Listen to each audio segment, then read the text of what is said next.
So we're starting this segment with sleep disorders, and insomnia is the most common.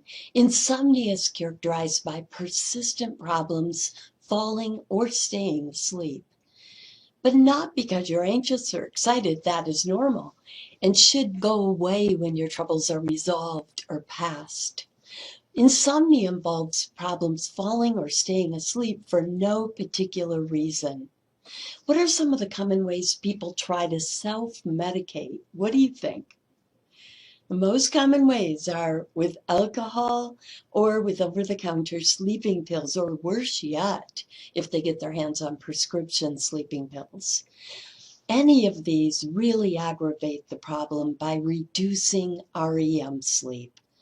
Consider the illusion versus the reality. You're knocked out when you do this, right? So you think it worked, but you don't get the same restorative sleep. So you wake up still tired. But your mind convinced you that because you were unconscious, you got more sleep. So you continue the alcohol or pills.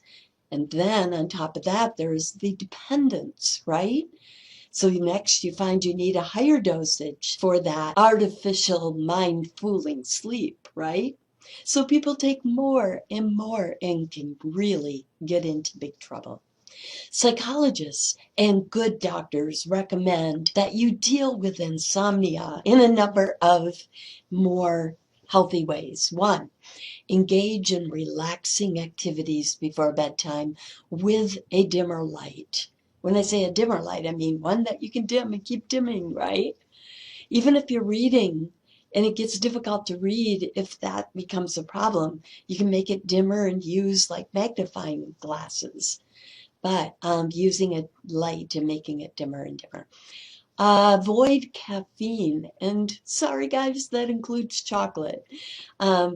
Avoid caffeine in the late afternoon and evening. For some people, that might mean avoiding caffeine all day. Warm milk may help, but about 10% of people are lactose intolerant, and many of them are not aware of it. And tea does have caffeine, right? So not a good idea. Engage in a regular schedule. This is super important. So even if you don't get good sleep, get up at the same time and avoid taking naps. And usually you'll be right back on track the next night then. Also, exercise regularly. And this is also really important. Exercise regularly up to, but not after, late afternoon.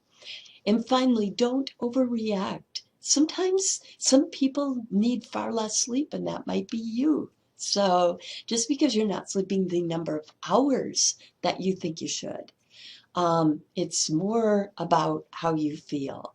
And you know it when you feel well rested. Okay? So don't overreact to that.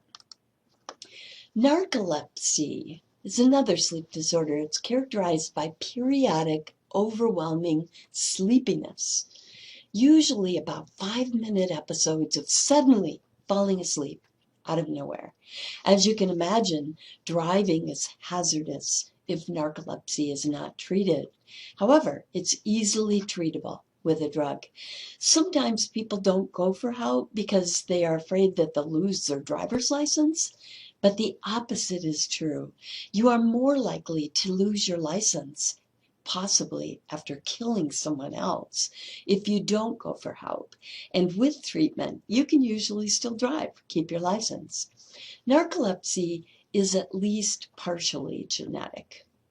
By the way, it is not only human beings that can have narcolepsy. Let's watch this video. He gives new meaning to the phrase dog tired, the narcoleptic poodle who falls asleep at the drop of a hat. Paul Boyd reports the pass-out pooch is something of a medical mystery. Skeeter is a small dog with a very big problem. No matter how much he struggles to stay awake, he can't. For this 11-pound toy poodle, almost every moment is a disturbing, losing battle with the urge to sleep. There he goes, out cold. Skeeter has narcolepsy, an uncontrollable urge to sleep. Skeeter's struggles to stay awake are heartbreaking for his family, the Hendersons of Chubbuck, Idaho. His narcolepsy is triggered by excitement, so he can be out for an afternoon walk and just fall asleep sitting up. There you go. Come on. You can do it.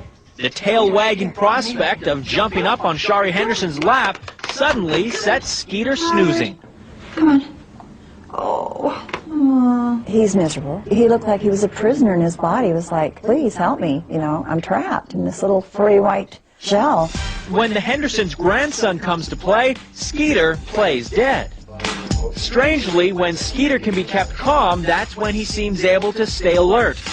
But nothing's more exciting for a dog than food. So to keep him awake long enough to eat, he has to be constantly petted and stroked. Otherwise, he's off in mid-bite. Do you know that Scooter is getting pro bono, meaning free, treatment by a group of psychologists and vets who are studying him and trying to improve his life?